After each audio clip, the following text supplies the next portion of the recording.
France, a few hours from the capital, the quiet village town of Conde-le-Herpy. A small yet distinct structure breaks the charming landscape, yet housed something quite remarkable. A story, a people, a tale of incredible inspiration. Cette mosquée, c'est vraiment notre centre, c'est notre centre qui nous permet donc de pouvoir remonter au niveau de notre iman, de notre foi. Dans l'esprit, on était chiite dès le départ, mais on ne le savait pas. On était devenus musulmans parce qu'on était fidèles, parce qu'on était les vrais chrétiens. Et jusqu'à aujourd'hui, je pense que les gens ont toujours dans la tête, alors chez les Français encore pire, mais même chez les musulmans, de croire que parce qu'on est musulman, on n'est plus français. Parce qu'on se connaissait tous avant, on se connaissait d'avant. Réaliser quelque chose de concret, autour de quoi on s'est mis à tourner, quoi, en fait. À travers les expériences qu'on a fait, on a eu l'impression qu'on était quand même agréé. Moulinet, c'était vraiment une délivrance, quoi. La vie, c'est le temps de la preuve et de l'épreuve. Le chiisme en lui-même porte une doctrine sublime. Et que, Dieu merci, on a encore un imam qui est présent parmi nous, bien qu'occulté, et que c'est vers lui qu'on se tourne, quoi. Ma préoccupation, c'est d'être en rançon pour l'imam, voilà. Et c'est sur nos gamins que vont reposer si l'histoire continue ou si elle continue plus.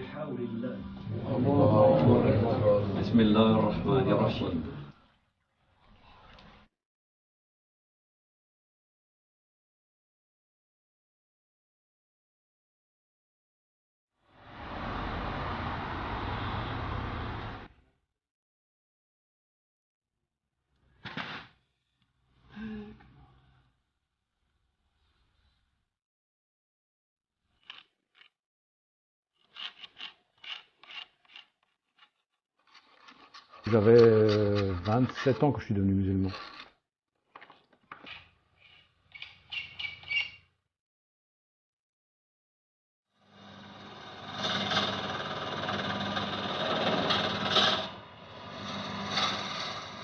Moulinet, c'était vraiment une délivrance.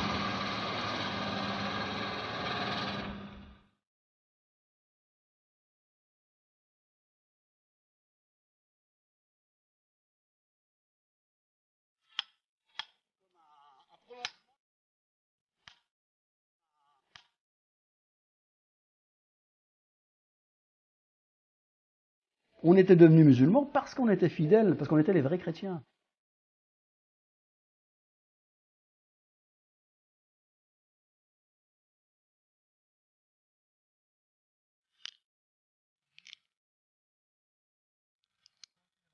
Je m'appelle Jean-François Régnier. Pour les musulmans, je suis Abdelrahman.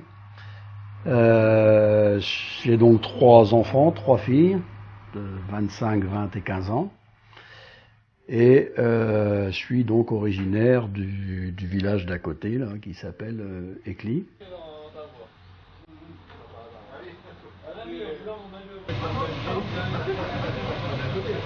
Ah oui, vous restez une semaine à la poste. Ah oui, oui. Non, j'ai pas compris. Ah d'accord. J'ai entendu. C'est Jean-Luc au départ, René Raymond si tu veux savoir tout, et puis Abdelmajid, musulman, voilà.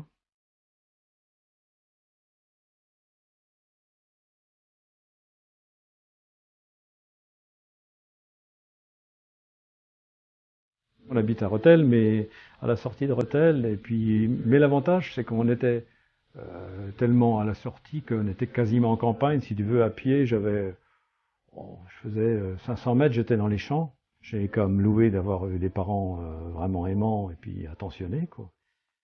Et puis protégés, il y avait le cercle familial, moi ça me suffisait largement. Et non, alhamdoulilah, j'ai eu une enfance vraiment bien. Moi, un petit peu moins dur qu'Abdelrahman, parce que lui, il a eu des moments assez durs. Nous, mes parents sont agriculteurs, donc de la terre, donc ils sont restés. Il n'y a pas eu de problème qu'a eu Abdelrahman. Mais bon, ça lui a servi aussi. Hein. Semi-catholique aussi.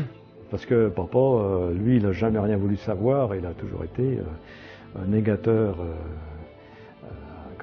convaincu de toute religion. Ma mère, c'est par ma mère que je suis allé au catéchisme et que je suis allé à l'église, j'ai fait mon baptême, j'ai fait ma première communion, la communion d'avant. Et pour finir, je me suis même marié à l'église alors que j'étais pas croyant. Il jamais pose de questions. Enfin, mon père est décédé, mais bon, c'est tout. Par contre, il respecte notre façon de voir parce que c'est l'éducation. On renie pas l'éducation qu'ils nous ont donnée, quoi. Donc voilà. C'est leur surprise d'après, quoi. Parce que sur le coup, c'est la barrière, et puis après, finalement, c'est pas leur truc, c'est pas si mal que ça, quoi. Donc là, c'est Abdelnour, là c'est Abdelrahman, Ibrahim et Noura. C'est 1966. Enfin, en plus, on est né à une époque où c'était quand même l'après-guerre, même si je suis né en 57. C'est-à-dire que tout le monde était pauvre, tout le monde était solidaire, et la différence d'aujourd'hui, il y avait une unité entre les gens, quoi. Les gens n'étaient ni meilleurs ni pires qu'aujourd'hui, mais il y avait une solidarité et surtout le bien était le bien pour tout le monde. The French rural countryside has long been the home of France's large portion of French Catholics. Close-knit communities where people all know one another. Tradition and fundamental Catholic principles run deep within the fabric of the society, a world away from the secular, larger urban areas of Paris and Marseille. The religion dictates the culture and upbringing of the community. For most, this becomes the norm. However, every so often, this is questioned with varying outcomes. Tu cherches, tu sais pas quoi, mais les choses te satisfont pas, t'es pas satisfait de toi, il manque quelque chose. Et, tu sais, lumière des abandonnés dans les ténèbres, dans la doigt Comeil, là. T'es là, tu erres et puis t'es pas satisfait. Et t'as pas tes réponses. Puis je me suis rendu compte après, quand on est allé devant l'autel, on nous a demandé de renoncer à Satan. Alors là, j'ai articulé les mots parce que je me suis dit, à l'époque, oui, il faut renoncer à Satan. Alors ça ne passait plus, tu vois. Là vraiment, donc plutôt que d'être un hypocrite, non, je préfère envoyer tout promener que de m'engager à des choses que je ne comprends pas.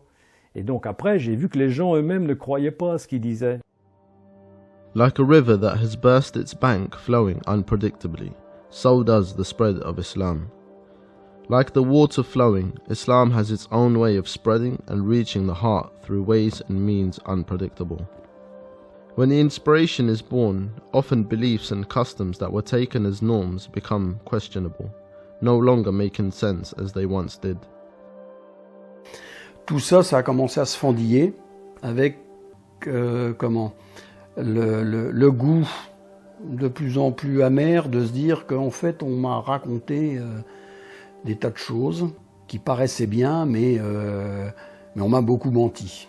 On se le dit pas comme ça, mais on commence à avoir des doutes sur ce qu'on nous a donné. Et ça, d'année en année, ça n'a fait que monter en puissance, quoi. Donc au bout d'un moment, la messe, vu que les nouveaux curés, qu'on leur posait des questions, ne serait-ce que théologiques, ils n'avaient pas beaucoup de réponses. Donc petit à petit, on peut dire que je me suis déchristianisé. Pas par un désir d'émancipation, du tout, au contraire, parce que j'étais quelqu'un d'assez soumis, si j'ose dire, déjà de naissance, donc je n'étais pas révolutionnaire, moi j'aurais bien voulu que ça continue comme avant. Donc si je me sortais de tout ça, c'est parce qu'on me décevait, c'était pas parce que je voulais sortir, ni d'autres raisons, mais parce que c'était de moins en moins crédible. Je ne comprenais rien à l'intérêt de vivre sur Terre. Donc là, j'ai eu un bref passage de laisser aller, on peut dire, avec de l'alcool, de la drogue, essentiellement du cannabis, hein, et j'ai guère été plus loin, pendant 1 an comme ça, mais en fait j'étais dans une désespérance complète. There are often times in one's life where God's inspiration can come from nowhere. Even in the depths of darkness and depravity, light can emerge, guiding towards the truth. Quand je suis descendu là-bas, on jouait toujours des fois aussi avec la mort, on prenait les voitures, on roulait dans les petites routes à fond la caisse en rigolant comme des imbéciles. On aimait bien ce genre de petites bêtises-là.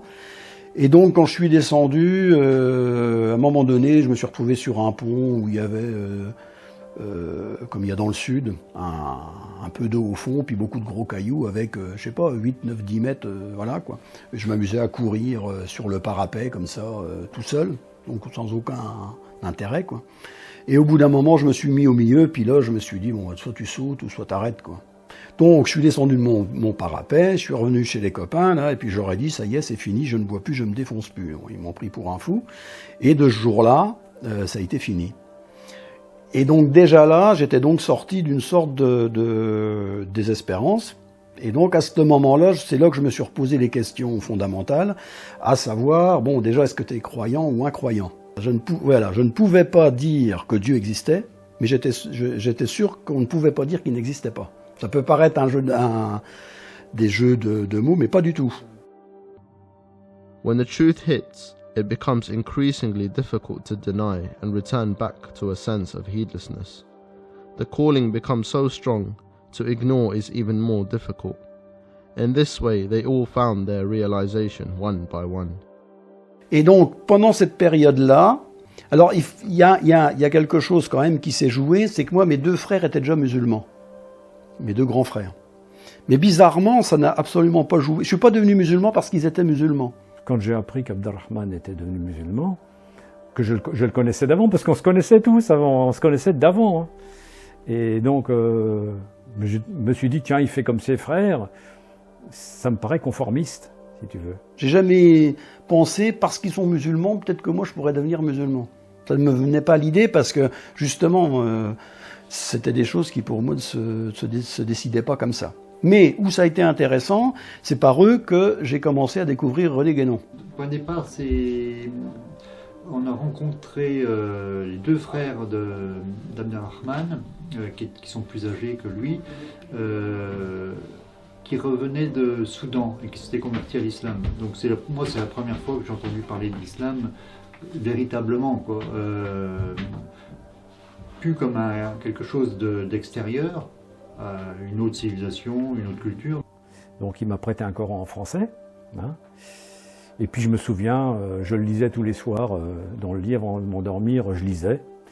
J'ai lu tout en français.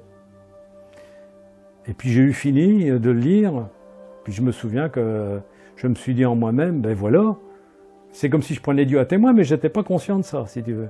Donc au fameux verset, ne suis-je pas votre Seigneur, ou qu'on a répondu oui. Pour nous, c'est vraiment ça. Et c'est pour ça après qu'on revoit avec les écrits de l'imam Ali sur le fait qu'on voit Dieu par le cœur, pas par les yeux, toutes ces choses-là. C'est toujours des choses qui nous ont parlé, parce que ce sont des expériences spirituelles qui sont de là née la certitude. C'est pas parce qu'on a dit si on fait des statistiques ou si on voit ceci, cela, on pourrait penser que Dieu, nanana. Non, ça n'a rien à voir avec ça. C'est vraiment des choses où on recherche une connaissance intérieure, qui est la seule connaissance possible. Voilà. Donc, si tu veux, il y a, comme tu dis, il y a l'histoire de la prédestination et du libre arbitre. Alors effectivement, ça m'a vraiment bien plu, parce que là, je suis vraiment tombé, effectivement, j'ai vraiment senti pour la première fois de ma vie ce que c'était que le vrai, par ce qu'on appelle la métaphysique en français, hein, que deviendra plus tard pour moi le tawhid. Là, il s'est passé quelque chose que j'y suis pour rien. Après, j'ai su que le prophète était le prophète, que le Coran était vraiment la parole de Dieu, mais j'ai cru à tout, après les anges, les livres, tous les autres prophètes, et si tu veux, mais comme mes racines étaient chrétiennes, aussitôt j'ai pensé à Jésus. Si tu veux, parce que j'étais vraiment soulagé et content de voir qu'on avait menti à son sujet, et que ce qu'on m'avait inculqué quand j'étais jeune, c'était bel et bien la vérité, mais que les gens l'avaient travesti, tu vois. Je me suis retrouvé croyant après. Et alors après, les choses s'enchaînent. Ça a duré, je sais plus, 6 mois, peut-être bien, avant que je devienne musulman. Oh, j'avais 27 ans quand je suis devenu musulman. Sinon, après, donc ils sont devenus musulmans, mais moi, donc on était ensemble, ils sont devenus musulmans. Pour moi, ça n'a rien changé, si tu veux. Moi, c'était toujours mes amis, et pour eux, ils m'ont toujours accepté comme ça. Et quand ils sont rentrés, donc, Abderrahmane et puis moi, on se connaissait depuis l'enfance, donc on s'est trouvés à discuter, surtout avec le plus âgé, qui nous expliquait pourquoi ils étaient musulmans, quoi. Je suis devenu musulman à la suite parce que pour moi, tout s'est fait logiquement, quoi, si tu veux. Pour nous, c'est vraiment notre voie et c'était évident que ça allait aller comme ça, quoi. Et là, c'est devenu une évidence, comme je te disais, quoi. Après, pour nous, c'était devenu comme une évidence qu'il fallait choisir. Je me souviens de cette époque-là, je crois qu'Abderrahmane pourra dire pareil que moi, c'est que il y avait deux comme on est assis, l'expression sur deux chaises. Il fallait choisir la chaise sur laquelle on s'asseyait, quoi. Donc ça a été une évidence pour... on s'est pas mis d'accord, mais dans la même année, on s'est converti, lui s'est converti à Paris, puis moi en Algérie. As members of the group adopted Islam, they found greater meaning to their own Christian background. Before long, tenets of their Catholic past were returning as fundamental Islamic principles. Like a missing piece that's found, suddenly the jigsaw began making sense. Et un truc qui était bien, c'est que moi, même quand j'étais chrétien, quand j'étais gosse, pour moi, j'ai toujours pris l'histoire du Fils de Dieu comme une métaphore. Je n'y ai jamais cru. Parce que ça me semblait évident que Dieu ne pouvait pas être un homme, quoi. Donc moi, j'ai pas eu de problème par rapport au christianisme, parce qu'en fait, je me suis rendu compte que je n'avais jamais été un catholique dans la doctrine catholique, mais un catholique dans la façon dont le catholicisme avait éduqué les gens. Je crois bien que c'est Dieu qui guide, mais ça n'empêche pas qu'il y a un travail à faire. Mais si on croit qu'on est soi-même l'auteur du résultat, alors ça, c'est du shirk. Les curés, les sacrements, tous ces machins-là, en fait, naturellement, je n'y avais jamais adhéré. Donc j'ai même pas eu à renier, parce que ça m'a jamais posé de problème, moi, ça. Donc quand j'ai relu et puis que je suis arrivé, la succession des prophètes m'a semblé évident. Et donc je n'avais aucune raison de ne pas reconnaître Mohammed comme un prophète. En plus, on m'avait pas élevé d'une manière, quoi que ce soit, raciste ou anti-arabe. Mais la guerre d'Algérie, moi, ça n'a pas été un traumatisme à la maison, quoi. Donc il n'y avait pas d'affaires à régler avec les Arabes. Donc ça ne m'a posé là aussi aucune question, aucun problème. On était devenus musulmans parce qu'on était fidèles, parce qu'on était les vrais chrétiens. Je crois que déjà, chacun doit s'employer à témoigner là où il est. Et voilà. Parce que si tu veux, une chose est sûre, le jour du pacte où Dieu a dit « Alastu bi rabbikum », tout le monde a dit « Bal shahidna ». Donc tout le monde le sait. C'était dans le sud de la France un coup qui m'avait dit ce que tout le monde dit, qu'on devient musulman, on est pardonné, on vient tout neuf, on oublie tout. Moi, je lui dis je n'oublie surtout rien. Je n'oublie pas les fois où j'ai roulé sous la table tellement j'étais ivre mort. Non, j'oublie surtout pas parce que je sais que Dieu est venu me rechercher. Et qu'oublier ça serait oublier la bénédiction de Dieu. Et je ne veux surtout pas. Listening to Abdurrahman and the others, you see a genuine grasp and understanding of the religion. Put aside the traditional exterior of the basic obligatory acts. Spending time with them, you see an effort to understand the various layers of meaning, from the mystical spiritual to the various philosophical interpretations of different thinkers. With an interest in the deeper understanding of the religion, the group embarked on their first month of fasting, attending the mosque in Rams, some 50 kilometers away. On va à la mosquée et on ressort de la fête avec 2 fois moins de foi qu'on avait en rentrant, quoi. Mais parce qu'on sent que c'est faux, tout ça, qu'on fait du zik, mais alors t'as un crooner qui est là, parce que, hop, à un moment donné, hop, ça s'endort, alors, illallah, et puis hop, leur partie. Mais tout ça, c'est ridicule. On se dit, on revivait les mêmes choses dans la forme et dans le fond, c'est vide. Et après, les gens étaient sympas, les Arabes pour ça, pour recevoir, pour ça. On allait manger des gâteaux chez les uns, tout ça c'était bon à manger et tout, c'était très bien. Puis on discutait de rien. Et donc on a l'impression d'un vide complet, quoi. Like the inspiration to the truth that flows unpredictably, the group who struggle to find real benefit from the mosque would in fact find that the truth would come looking for them. Donc résultat de la course, à ce moment-là, ça je ne sais même plus par quel hasard qu'on avait rencontré à un musulman, ça doit être quand même là-bas, qui était chiite. Et c'est par lui, donc par, comment il s'appelait, Abdelkarim, qu'on a rencontré les premiers chiites. Parce que lui nous a dit non, moi je ne veux pas vous en causer, je vous indiquerai des gens, etc. Donc c'est là où on a connu Ben Issa, et puis enfin d'autres personnes comme ça, après Tidjani, enfin voilà. Des gens qui ont commencé à qui on pouvait poser des questions et qui nous donnaient des réponses. On commence à se rendre compte qu'on était en train de suivre une religion comme le catholicisme, et puis qu'est-ce que c'est, le prophète est mort, et puis il n'y a plus rien. Nous, c'était insupportable cette affaire-là. Donc on s'est un peu renseigné, on a rencontré des chiites chez Abdelkarim à Reims, et puis après on a rencontré Tidjani qui nous a expliqué plein de trucs au sujet du chiisme, qui a répondu à nos questions. On ne savait pas que le chiisme existait. Puis il y a eu la révolution islamique à cette époque-là, mais nous, c'était pas le côté politique et révolutionnaire, tout ça, c'est pas notre problème. Donc ça nous a pas attirés. On s'est pas dit, si qu'une révolution, on va s'intéresser aux chiites parce que c'est une révolution chiite. Alors ça, c'était pas du tout dans notre manière de voir. Dans l'esprit, on était chiite dès le départ, mais on ne le savait pas. Et donc là, il n'y a pas eu photo, on est passé très rapidement donc du sunnisme au chiisme, mais comme on rentre à la maison, quoi. Ça nous a semblé vraiment évident. Même si justement à l'époque, par exemple, je me posais pas des questions du style qu'est-ce que c'est que l'imama, par exemple. Mais je sentais bien qu'au fond, j'avais déjà tout ça c'était en moi, quoi. Mais pour nous, ça n'a posé aucun problème de devenir chiite, parce qu'on a reconnu la lumière du vrai. Alors, et en même temps, ça nous a soulagés, et c'est pour ça que le chiisme en lui-même porte une doctrine sublime. Et que, Dieu merci, on a encore un imam qui est présent parmi nous, bien qu'occulté, et que c'est vers lui qu'on se tourne, quoi.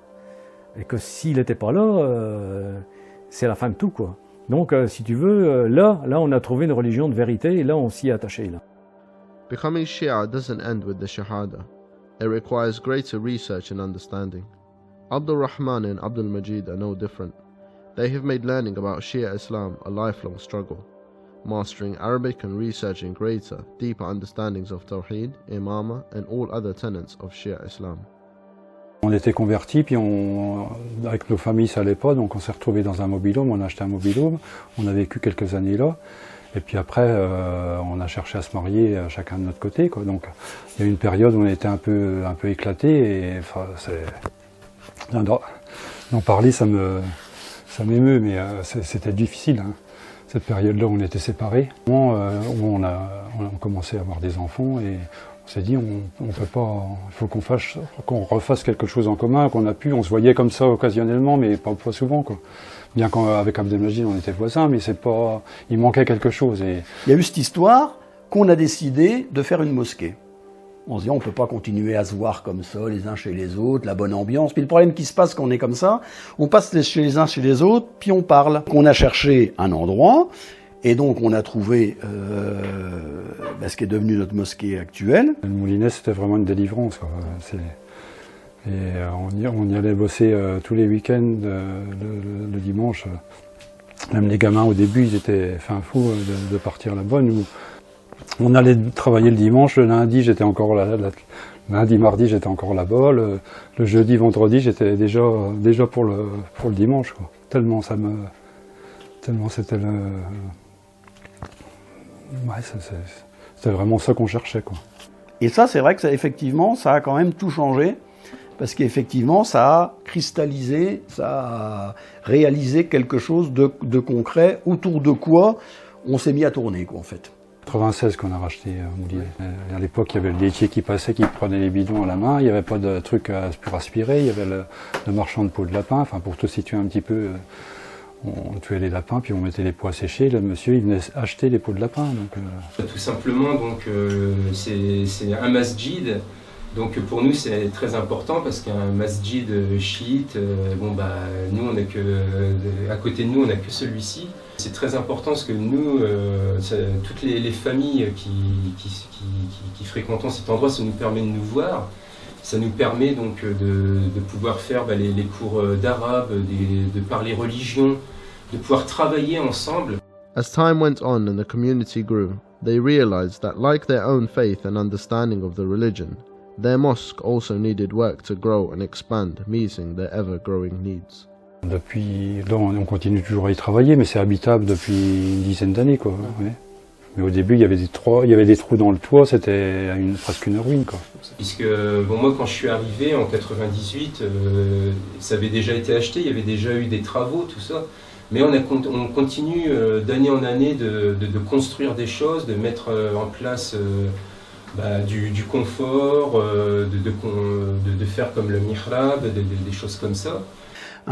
Quelque chose qui est vraiment d'ici, qui a donc tendance, Inch'Allah, à perdurer. Le nombre, on s'en fout, mais alors complètement, c'est pas notre problème. Si Dieu fait qu'on sera plus nombreux, alhamdoulilah, s'il fait qu'on n'est pas nombreux, alhamdoulilah quand même, c'est pas grave. C'est pas ça notre truc, mais c'est vraiment de faire que, les musulmans d'ici sont des gens d'ici et sont des vrais musulmans. C'est l'endroit où on se retrouve, on coupe la vie d'ici avec tous les mécréants et on se retrouve entre croyants, on fait des cours d'arabe, des cours de religion et c'est une bouffée d'oxygène à chaque fois pour nous. Having been from different areas and different generations, the community now had their focal point, a home where they would congregate and work together to better themselves in the deen and in their daily life. As the community established itself, people from outside began to learn and interact with its members. Bilal found Islam through his time at the university, but came to know about Shia Islam through the community at Le Moulinet. À 18 ans, 19 ans, quand j'ai eu l'occasion d'aller à l'université, j'ai pu rencontrer donc des gens qui étaient musulmans, notamment quelqu'un qui s'appelait Saïd, qui était donc musulman marocain, avec qui j'étais très proche, sans vouloir faire vraiment de prosélytisme, donc il me parlait souvent de l'islam, de choses comme ça. Et c'est vrai que j'ai été une période de ma vie aussi où j'ai tenté pas mal de choses, je faisais souvent la fête, l'alcool, des choses comme ça, et puis je me suis retrouvé à un moment où je voyais bien que ça ne menait nulle part, j'avais vraiment un manque dans ma vie. Ensuite, j'ai eu l'occasion de rencontrer ma femme, Jamila. Donc au début, on se connaissait, t'es musulman, je suis musulman, ouais. Et puis, donc j'ai pu savoir qu'elle était chiite. Et donc, naturellement, sans problème, j'ai pu parler ouvertement avec Jamila, qui étaient les imams, des choses comme ça. Et je n'avais aucune opposition. J'ai même pu en parler aussi dans la mosquée que je fréquentais à Reims, et là j'ai bien vu que ça posait problème. On me disait c'est des problèmes politiques, il faut pas s'intéresser à ça, c'est politique, c'est politique. Bon, sauf que moi ça me disait quelque chose, et puis donc j'ai voulu en savoir plus.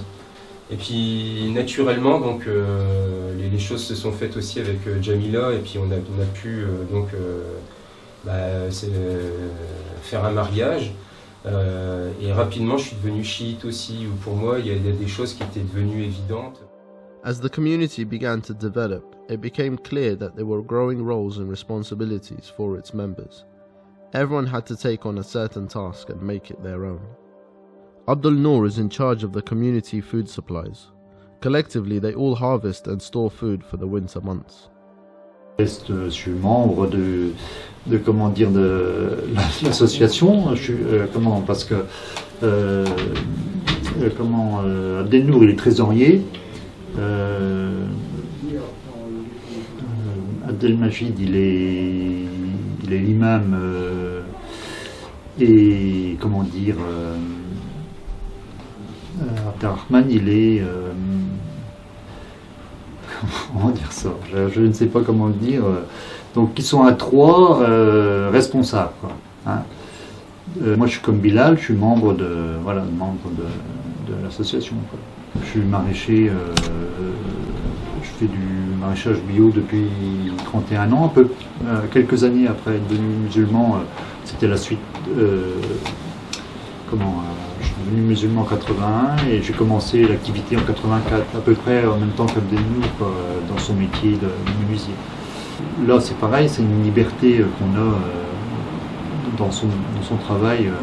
Bon, j'ai pas l'impression de me vendre en faisant ce métier-là, enfin vendre mon âme, quoi. Donc ça va, quoi. C'est le genre de métier qui me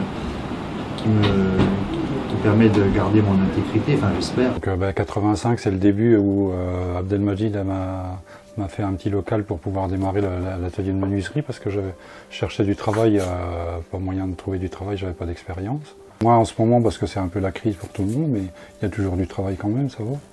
Sinon la fabrication, c'est que pratiquement que du sur-mesure, des choses que tu trouves pas, c'est pas des choses courantes, quoi. C'est un chapelet de prière, donc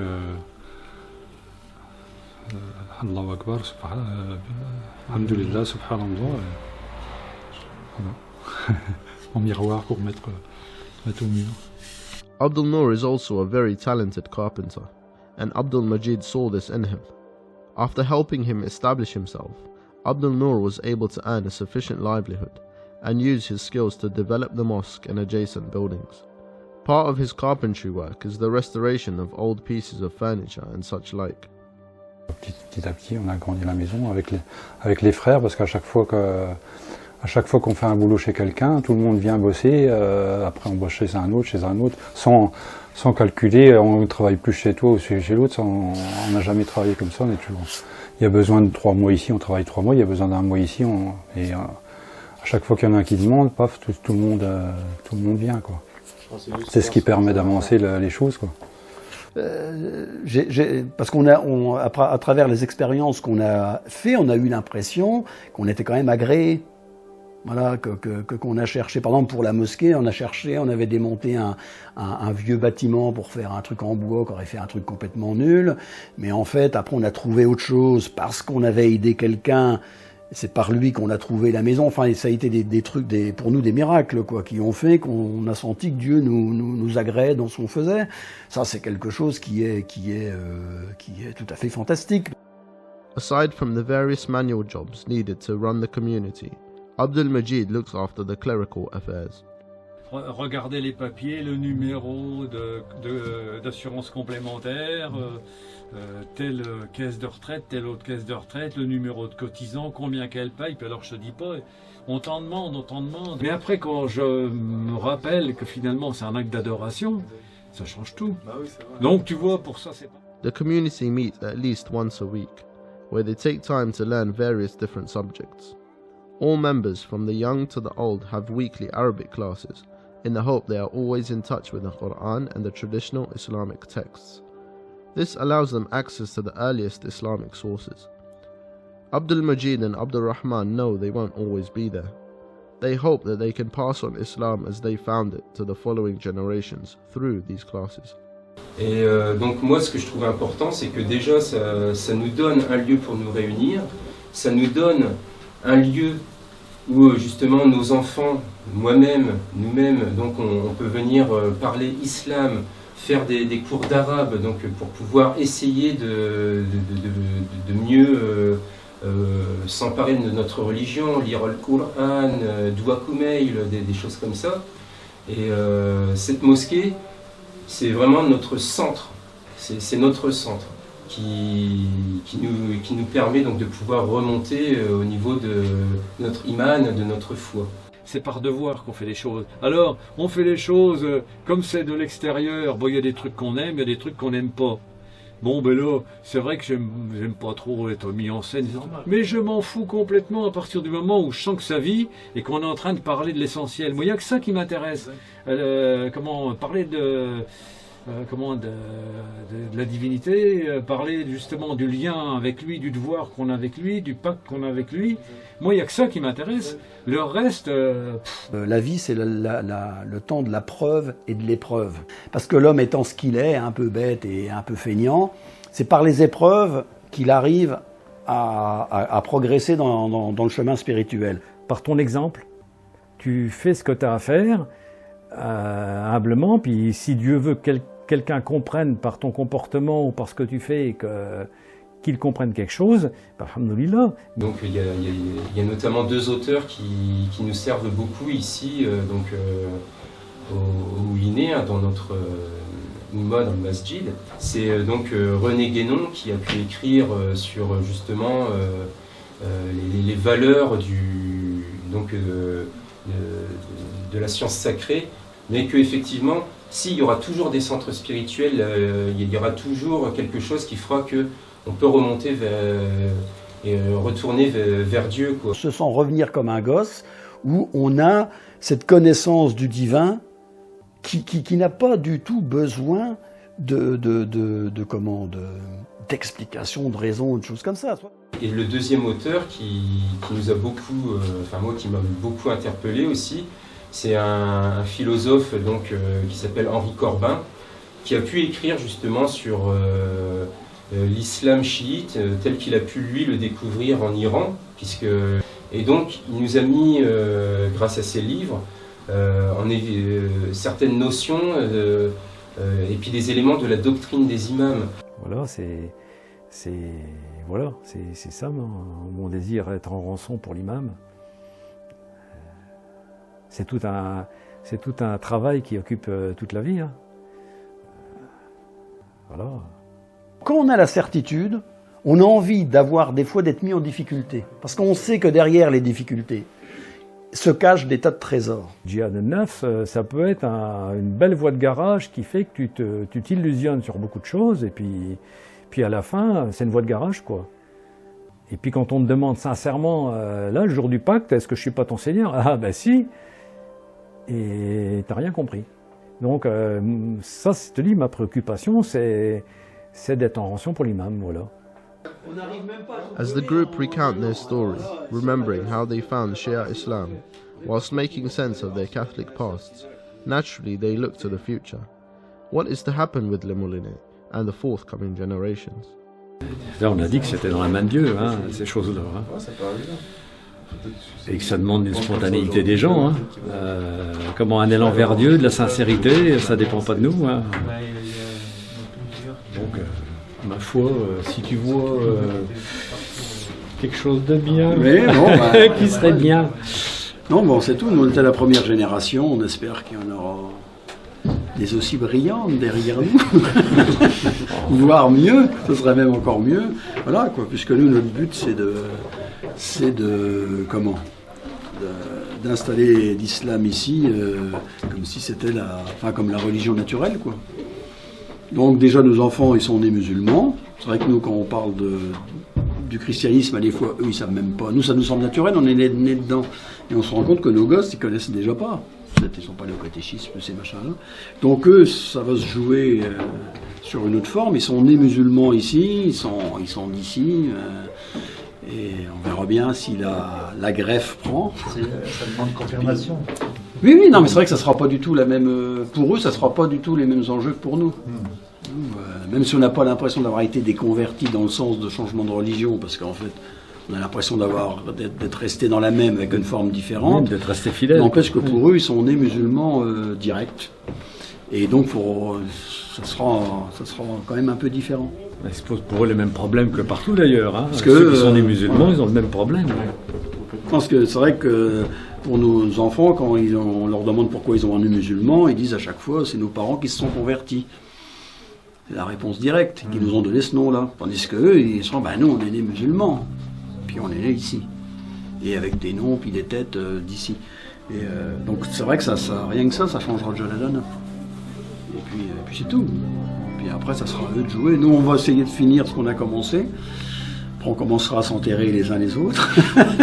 Je sais pas que c'est le dernier qu'on enterrera. Mais c'est vrai qu'après, ça sera notre histoire, quoi. mais en espérant que l'esprit restera. Through God's hand, Abdul Rahman and Abdul Majid found Islam. In this way, with the same inspiration, the hope is that God will continue His blessings on the community, growing it into a larger bastion for Shia Islam in Ardennes and further afield.